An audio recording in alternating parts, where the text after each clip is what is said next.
todos esses detalhes, todas essas minúcias, e como uma pequena empresa, que às vezes acha que fica muito complicado de se fazer certas coisas, de se colocar, por exemplo, ordem para os funcionários, que é uma coisa muito complicada, é uma coisa muito difícil, como pode não ser tão difícil?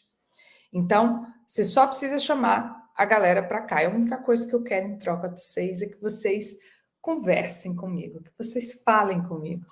Quem já assistiu a aula minha sabe que minha aula é muito dinâmica, que eu preciso de retorno de vocês, que eu preciso de vocês ativos nos comentários, falando, comentando, porque eu sou sanguínea e eu sou palestrante. De verdade, eu não nasci influência, eu nasci palestrante. Então, eu preciso desse contato de vocês. É muito estranho para mim ficar aqui numa coisa muito fria, muito sozinha. Então, eu preciso de vocês. Mas vamos lá. Primeira coisa de um contrato de trabalho é que vocês têm que saber que para ele existir, para esse contrato de trabalho nascer, ele não precisa estar escrito. Ele não precisa estar no papel. Ele não precisa nem estar na carteira de trabalho. Basta que ele simplesmente aconteça na prática. Basta que ele simplesmente nasça no cotidiano. O que eu quero dizer com isso? Que várias relações que vocês têm, que várias situações que vocês fazem no cotidiano e acham que elas não são um contrato de trabalho. Na verdade, se elas cumprirem o artigo 2º da CLT, elas são um contrato de trabalho. E isso não é nem um pouquinho amigável com a gente. Porque se você tem uma relação com uma pessoa e, na verdade, você não tinha intenção de pagar aqueles direitos trabalhistas, aquele contrato propriamente dito, e na prática ele acaba sendo aquilo ali, o que acontece é que o judiciário faz com que você pague aquilo, mesmo sem você ter tido a intenção. E eu vou dar exemplos. Quando você tem, por exemplo, um estagiário. Você tem um estagiário e aí você queria fazer um contrato de estágio. Só que você colocou ele para executar a função toda, você colocou ele subordinado ao horário, você botou para fazer hora extra ou para trabalhar domingo e feriado, você deu ordens expressas para ele, deu responsabilidade a esse estagiário. E assim, estagiário, leia-se um prestador de serviço. Você puniu ele quando ele não cumpriu certas regras da empresa. Então, parabéns. Com tudo isso que eu acabei de narrar, você querendo ou não querendo, tendo a intenção ou não tendo a intenção, você tem um contrato de trabalho. E se essa pessoa, se esse ser humano te coloca na justiça, você tem que pagar todos os direitos trabalhistas de toda a relação. Porque o contrato de trabalho, para ele existir, basta com que ele preencha os requisitos da lei. Eu vou falar aqui um monte de juridiquês agora, me desculpem, não sou desse, não é do meu feitio. Mas se você tiver habitualidade, e habitualidade não quer dizer que a pessoa tem que vir diariamente. Tem que ter constância. Não precisa ser diário, mas tem que ser constante. Ah, Janaína, você está me dizendo que se eu tiver uma pessoa que vem 2 vezes na semana na minha empresa é vínculo de emprego? Então, é isso que eu estou falando. É habitual. Se você tiver essa habitualidade, se você tiver essa subordinação, ou seja, se o cara não fizer uma coisa, você pune essa pessoa. Se o cara faltar, você pune essa pessoa. Se o cara chegar... Essa variedade de coisas chama-se subordinação. Se o cara for remunerado, onerosidade, pelo trabalho, pelo trabalho que presta, você der uma contraprestação onerosa, e ele não puder substituir por outra pessoa, ou seja, ele não podia mandar uma pessoa no lugar dele para trabalhar.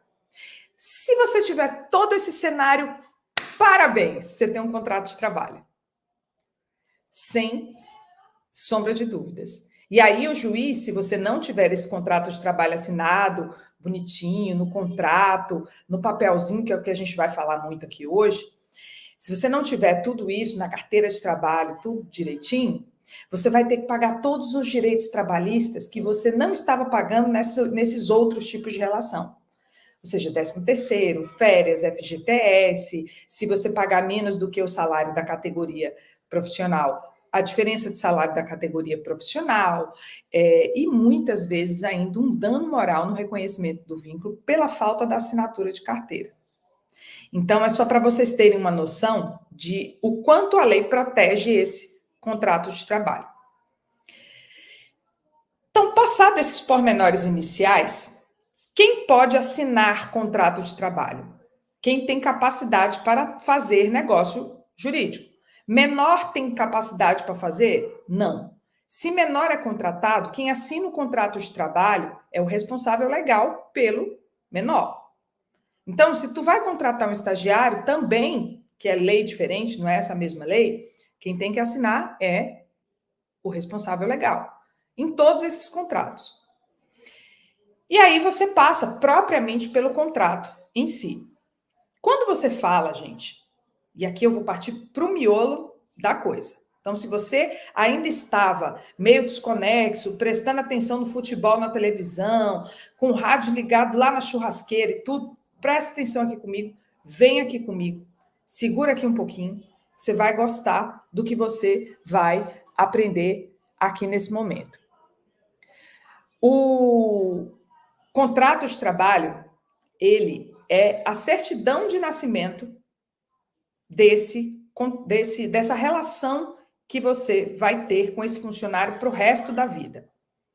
E assim como outras relações que começam, você, no início dessa relação, você não pode deixar de prever certas coisas que são importantes para o resto da vida.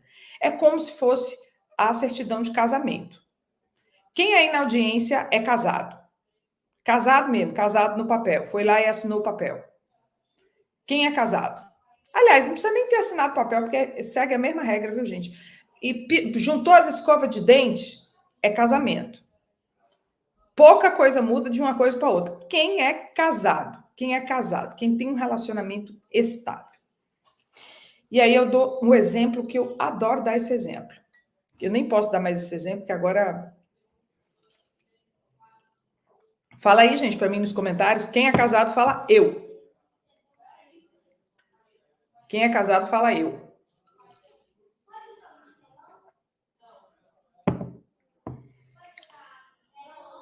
Eu sou casada, gente.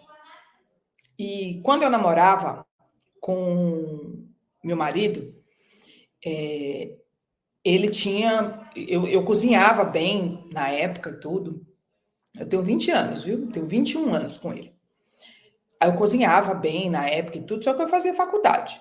E aí sempre ele cozinhava para mim. Eu chegava da faculdade dia de sábado e ele estava lá cozinhando.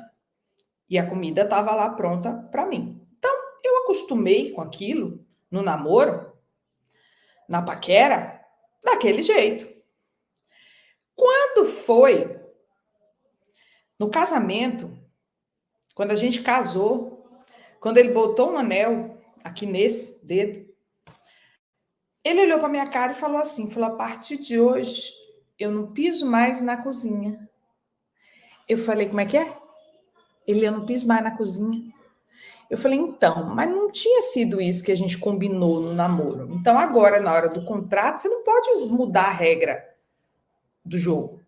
Você tem que seguir a regra do jogo do jeito que você mandou. Isso era uma coisa importante para mim, eu estava acostumada com aquilo ali. Mulherada que está online aí, vocês não iam acostumar com um negócio desse? A gente não é seduzida por esse tipo de coisa, por um homem que vai lá e faz gentilezas, que faz essas coisas? Então, não dá para chegar na hora do casamento e dizer assim, não vou fazer mais, não piso mais aqui agora com você. Então, essa era uma coisa importante que ele não podia mudar depois do jogo andado. A promessa do casamento foi de um jeito. Ele não podia vir mudar e fazer de outro jeito. Então, o contrato de trabalho é a mesma coisa. Tudo que é muito importante, ele não pode virar no meio do caminho. A empresa não pode virar no meio do caminho e dizer assim, não, não, não, não. Agora não vai ser mais assim, não. Vai ser desse outro jeito aqui. Por que eu falo que é a certidão de casamento, de nascimento e até a de casamento de vocês? É porque o que está lá não muda. O que é substancialmente importante não muda. Se você casa no regime de comunhão de bens, de comunhão parcial de bens, depois que você vai lá e enrica, você não faz assim, não. Agora eu enriquei. Não vou dar mais as coisas para esse desgraçado, não. Não vou compartilhar mais, não. Agora é só meu. Você não faz isso. Se você casou de um jeito, combinou de um jeito, você vai permanecer daquele jeito. E, muitas vezes, a gente quer fazer isso na relação com o funcionário. A gente não combina uma coisa de um jeito e quando chega no meio da relação quer fazer de outro jeito, porque aí você foi pensar melhor nas necessidades da tua empresa, nas regras da tua empresa, e aí foi colocar diferente disso. Quem aí tem problema com funcionário que vai lá e dá aquele PT, vai lá e produz um negócio, você tem uma receita de um jeito e o funcionário vai lá e faz merda e te dá prejuízo. Quem tem problema com isso? E aí quer chegar na hora e mandar descontar do funcionário. Pois é. Normalmente você só vai se atentar para esse tipo de coisa depois. Você não pensa nisso na hora que você está começando. Só que se você não tem, o Fabiano já pulou logo e disse, eu tenho esse problema. Acho que todo mundo tem esse problema. Porque no meu caso, os meus funcionários, gente, e eu tenho muito funcionário também. E os meus funcionários, meus advogados, não é cambalacho, não. É funcionário assinado carteira, CLT, contrato de trabalho, tudo bonitinho. Então, se um funcionário meu erra um contrato, erra uma petição, erra um parecer, erra uma coisa, é prejuízo para mim. É prejuízo, tudo que for prejuízo para o meu cliente seria prejuízo para mim. Então, segue a mesma regra. Se você não tiver essa previsão de que esse prejuízo que o funcionário deu, mesmo que ele não tenha feito de malandragem, mesmo que ele não tenha feito